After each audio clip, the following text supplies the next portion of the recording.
प्रेक्षकांनो, छोट्या बयोची मोठी स्वप्न या मालिकेचा 5 ऑगस्टचा भाग तुम्ही बघत आहात आणि आजचा भाग तुम्हाला खूप आवडणार आहे प्रेक्षकांनो, कारण जबरदस्त दाखवलाय त्यांनी.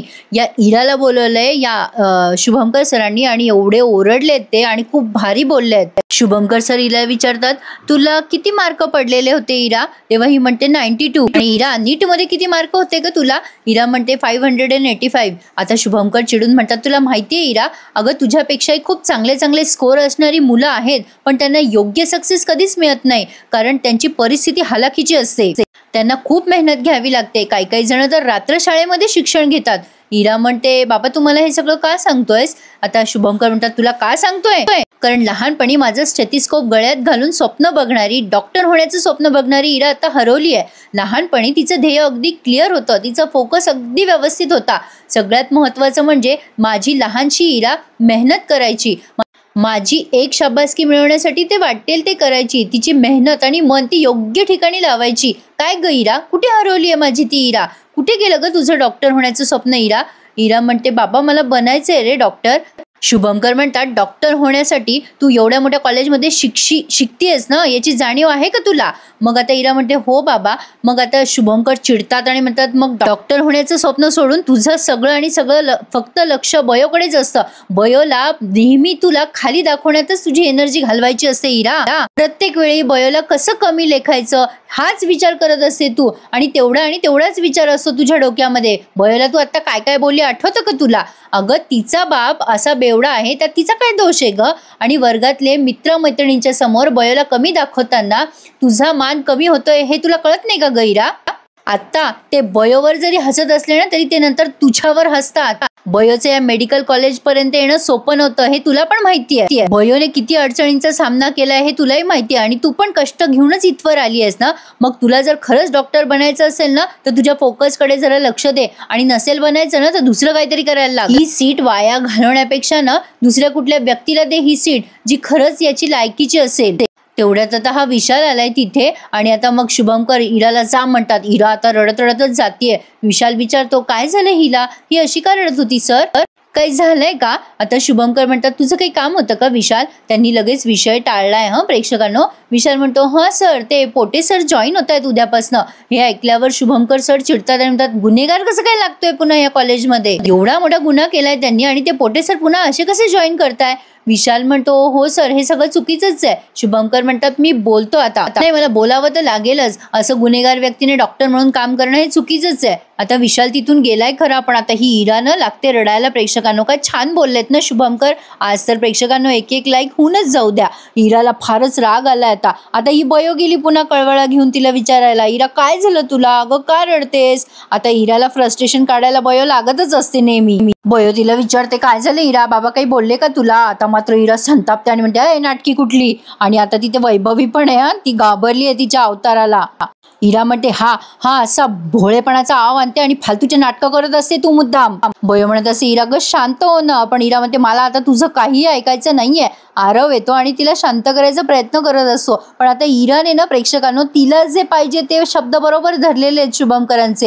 हे असं खूप दिवसांनी समजवलं ना मुलांना की हे असं होतं. इराला तिचा अपमान झालाय असं वाटतंय. आता ही इरा म्हणते, दादा मध्ये नको बोलूस. तुला नाही बोलला बाबा, मला बोललाय, ते पण फक्त हिच्यामुळे.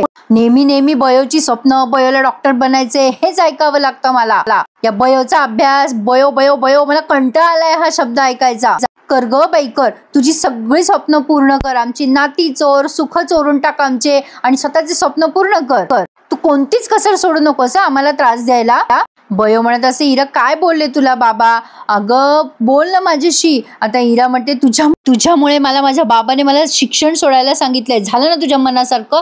झालं ना समाधान तुझं आता? अरे तिला कुठे शिक्षण सोड म्हटले, ते फक्त म्हटले की अगं तू अभ्यास कर, नाही तर सोडून दे, नसेल जमत. अजून किती वाट लावणार आहेस ग तू माझी? आता कॉलेजमध्ये सगळेच जण तमाशा पाहताय. आरो म्हणत, सगळं शांत हो ना इरा जराशी. अगं सगळे बघताय, तू चल बरं माझ्यासोबत. आता लगेच इरा म्हणते, आरो दादा तू पण तिचीच साईड घेतोस, तू नको बोलूस माझ्याशी.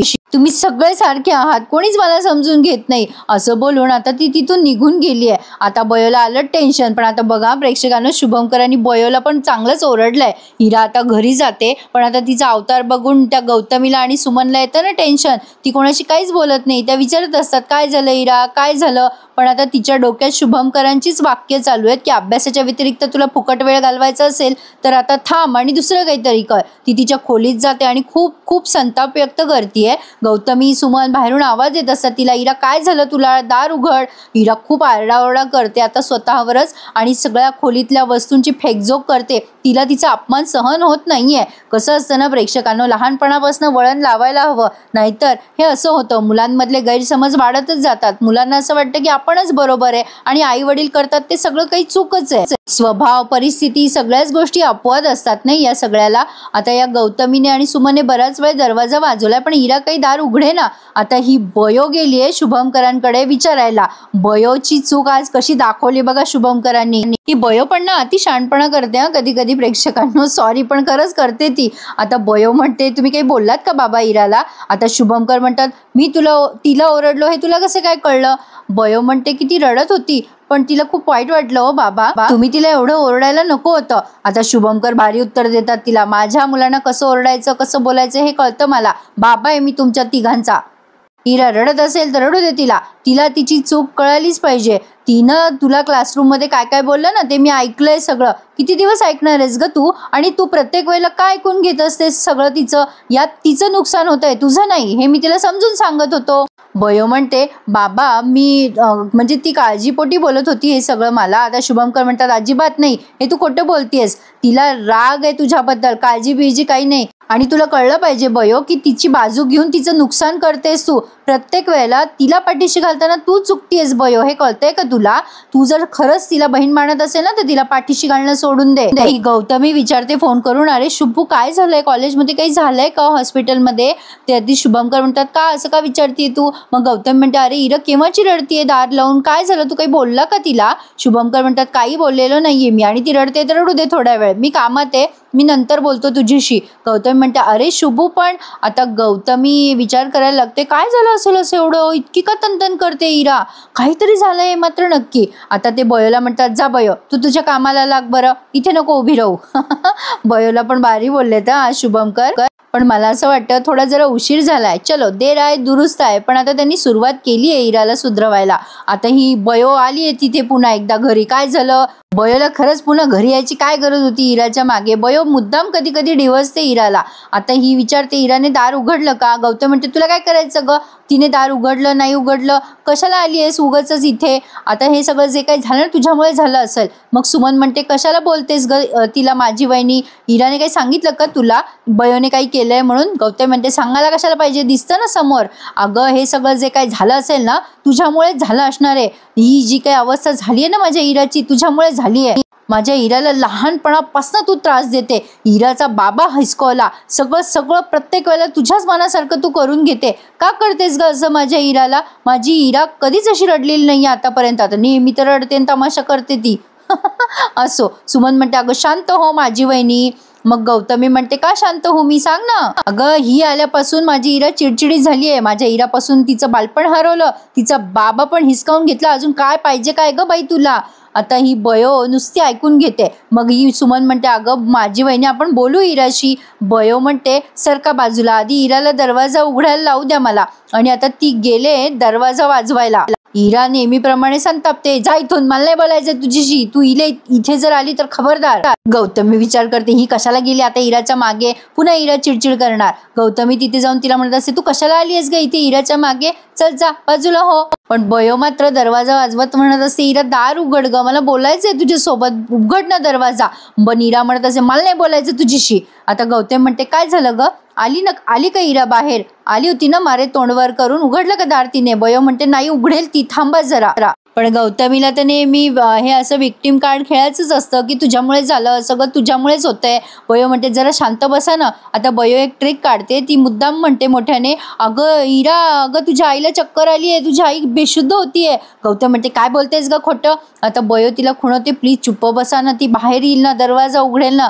बयोची काळजी खरं तर रास्त आहे, उगाच तिने काही कमी जास्त केलं तर रागामध्ये असं काही होऊ शकतं ना, म्हणून बयो काळजीपोटी हे करते, हे मात्र खरं आहे. आता बयो मुद्दाम नाटक करते की गौतमीची तब्येत बरी नाहीये म्हणून ती ओरडते मोठ्याने, अगं तुझ्या आईला चक्कर येते, इरा दरवाजा उघडते, माझं ऐकत नाहीये. मग गौतमीला पण पटतं ते. गौतमी बयोची साथ देऊन म्हणते, हो हो अगं इरा, मला ना या बयोवर विश्वास नाहीये, तू ये बरं बेटा बाहेर. मग आता इरा गौतमीच्या काळजीपोटी दरवाजा उघडतेच. आणि आता इरा म्हणते, तुला काही झालेलं नाहीये ना मम्मा. गौतमी म्हणते, बेटा अगं तुला काय झालंय, तू अशी का चिडचिड करतीये. इरा म्हणते, खोटं बोललीस ना मम्मा तू. मग आता लगेच बयो म्हणते, त्या नाही मी खोटं बोलले. आता मात्र इरा संतापते पुन्हा बयोवर. इरा म्हणते, तू तर अजिबात बोलू नकोस माझ्याशी एकही शब्द. तू ना तुझ्या बापासारखी आहेस तू, आणि किती त्रास देणार आहेस ग सतत तू मला. पुन्हा पुन्हा खोटं बोलतेस, मुद्दाम मला दार उघडायला लावलं, काय सिद्ध करायचं होतं तुला. बयो म्हणते, काही सिद्ध करायचं नाहीये ग मला इरा, मला बोलायचं होतं ग तुझ्याशी, तू नको ना गैरसमज करून घेऊ. इरा म्हणते, तुला सांगितलं ना एकदा, मला तुझ्याशी बोलायचं नाही, तू निघून जा इथून. बयो म्हणते, अगं किती रागराग करतेस इरा, आणि काय करून ठेवलेस हे सगळं तू, पुस्तकांवर कशाला राग काढतेस. इरा म्हणते, चल बाजूला हो तू, माझी रूम आहे, मला जे करायचं ते करेल मी, तुला निघ म्हणलं ना. आता बयो म्हणते, मी काय म्हणते माझं ऐकून तरी घे ना इरा. अगं इरा, ते बाबा आहेत ना तुझे, तुझ्या चांगल्यासाठी बोलताय ना, भल्यासाठी बोलताय, थोडे रागवले तर कशाला वाईट वाटून घेतेस. त्यांना वाटतं ना की तू मोठी डॉक्टर व्हावीस म्हणून. इरा म्हणते, पण तुला कुठे वाटतं, तुला वाटत नाही ना मी डॉक्टर व्हावी म्हणून.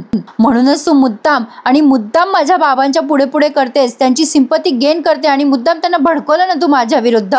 लगेच गौतम म्हणते, हो बरोबर बोलते इरा, काय ग तुझं बयो मध्ये मध्ये मध्ये कशाला अशी वागत असतेस तू.